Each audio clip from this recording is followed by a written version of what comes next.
This video was recommended to me by one of my subscribers in regards to what took place with the Olympics, the Last Supper, Jesus Christ Christianity. Let's check out this video by Living Waters right now. The Olympics are supposed to be a showcase of the world's best athletes.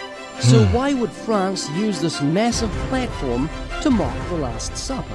The Bible tells us that one of the signs of the last days will be that the world would give themselves to the sin of lust and mock the Christian faith. Knowing this first, that there shall come in the last days scoffers, walking after their own lusts. Whenever we hear the word blasphemy, the first thing that typically comes to mind is someone verbally desecrating God's name. Yes. And while of course that's a big part of blasphemy, it can happen in other forms as well. Last night was the opening ceremonies for the Olympics, and we saw a desecration, a blasphemy if you would, of the Last Supper scene, where there were transgender people sitting up on a stage and blaspheming the name of Christ as they were trying to replicate the Last Supper. Friends, blasphemy is alive and well, but so is our Savior. You know, James in his epistle talked about how they blaspheme that noble name by which you are called.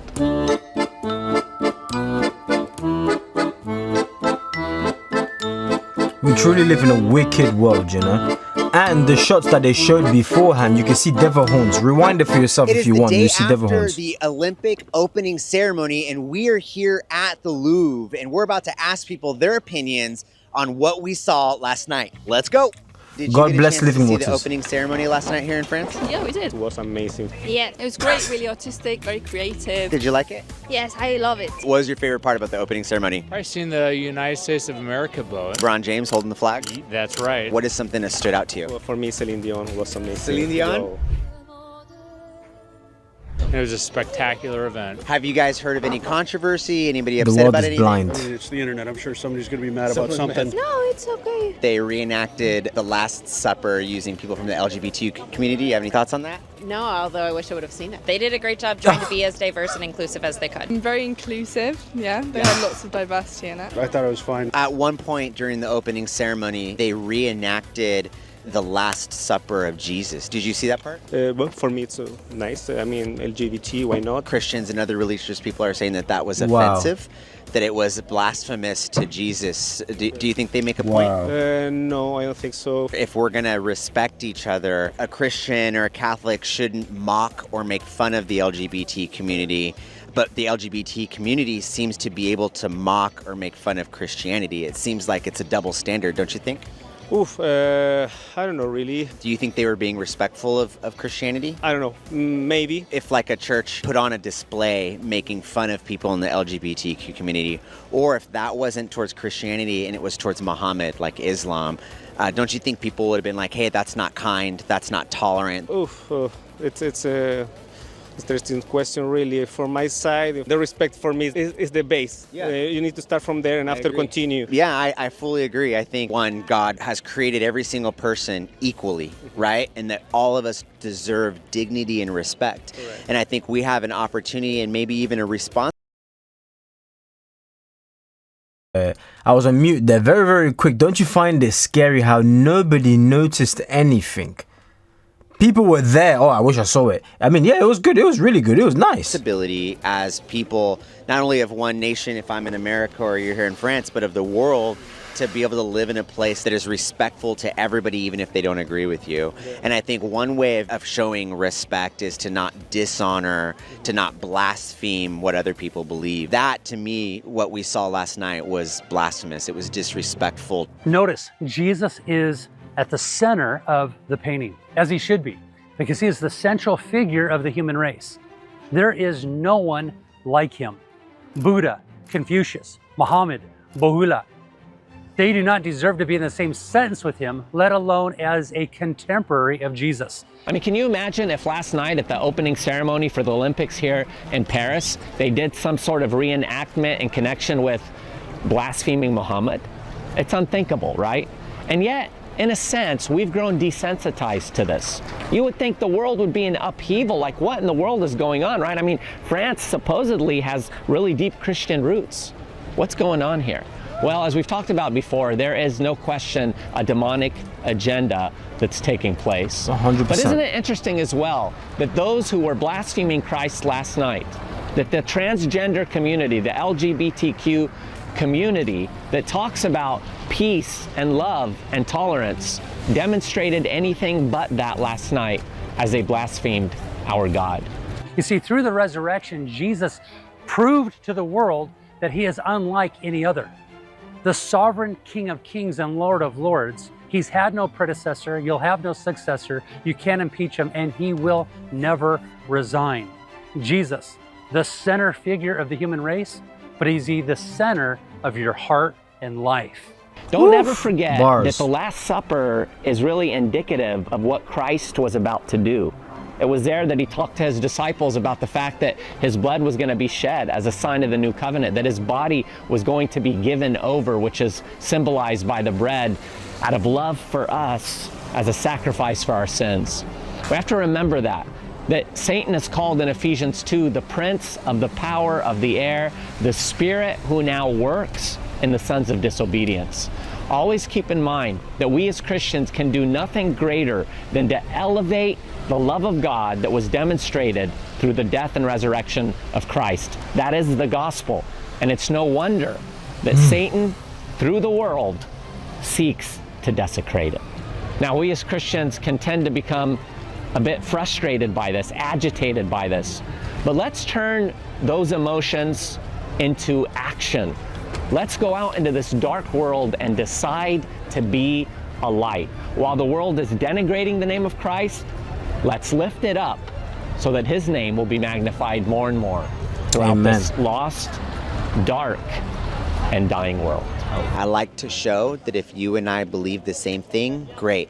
But if we don't believe the same thing, we can learn from one another in a respectful way. What religious background did you grow up with? Christian. Christian. Oh, Yeah, very cool. yeah. What would you say is the gospel? I mean, to live in peace. Yeah. Peace with each other, but especially peace with God. What do you think happens to us when we die? Paradise. Being a good person is how you get to heaven.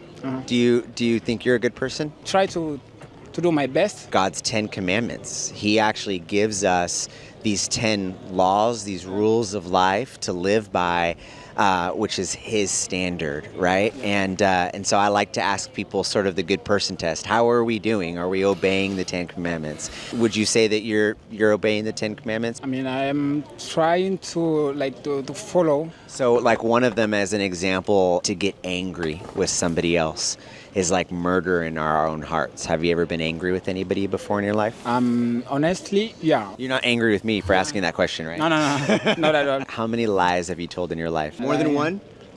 Yeah, more than one. That's sure. Yeah. Yeah, I've lied too in my life too. Have you ever stolen anything? Yeah, before as a child. Yeah. And I appreciate your honesty by saying I did before. I've done it before. I think the point is what God shows us as Christians in the 10 Commandments. What He says is that if we've broken one time, it's like we've broken them all. We are guilty. And then what He says is that He is the good judge. And when we die, it's like we stand before a judge, and He will judge if we're innocent or guilty. And I think we just showed that both you and I are guilty.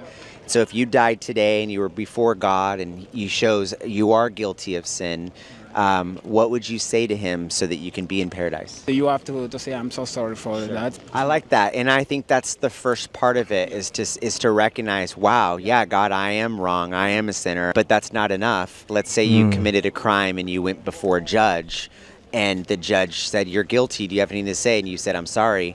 You would still, if he was a good judge, you would still go to jail. So saying sorry isn't enough, but it is a good start. What the gospel tells us, what the Bible tells us, and I love this, and thank you for letting me share this with you. What it tells us is that there needs to be a payment for our penalty. And this is where Jesus comes into place, because where you and I should experience hell, that we should experience the fullness of the wrath of God, we don't deserve to be with Him in paradise. At the last moment, Jesus steps in and He says, I'm going to pay the fine for you. And that's what it means when Jesus goes onto the cross. He experiences the fullness of the wrath of God. He even says, He says, my God, why have you forsaken me? To be forsaken is to have God turn His face, which is an awful thing. And then He says to God, forgive them, they know not what they do. And what that is doing is that He's drinking the cup of wrath, and he's offering us a cup of grace. And then he says to us Wow. that all we have to do is repent and believe. Repent from our way of thinking, from our way of living, from trying to save ourselves by just doing more good than bad, and believing and following him and trusting that what he did on the cross was enough to save us. You're going to experience what no Olympian has ever experienced, because we do not fight against flesh and blood, but against principalities and powers. Our battle is against a hellish group of demonic forces that are going to come up against us. And just like there's anybody and everybody rooting for you to not finish well, well, listen, the Lord is rooting for you to finish well. So you must finish well. You must do what you need to do today, because today is the day to get right and to... Today is the day that the Lord has made. We need to be rejoicing and we need to be glad in it. You, my friend, if you've got an opportunity to watch this video, I pray that you are okay and you're right with God. You repent of your sins and you're extremely thankful for us for what Christ has been able to do, not only in your life, but in my life as well. All of us. What a wonderful gift. Paying the sins. Wow.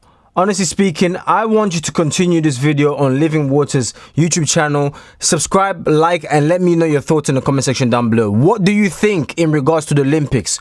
Was that justified? Was it not? I just want to hear from your thoughts, but you already know what I think. Absolutely disgusting.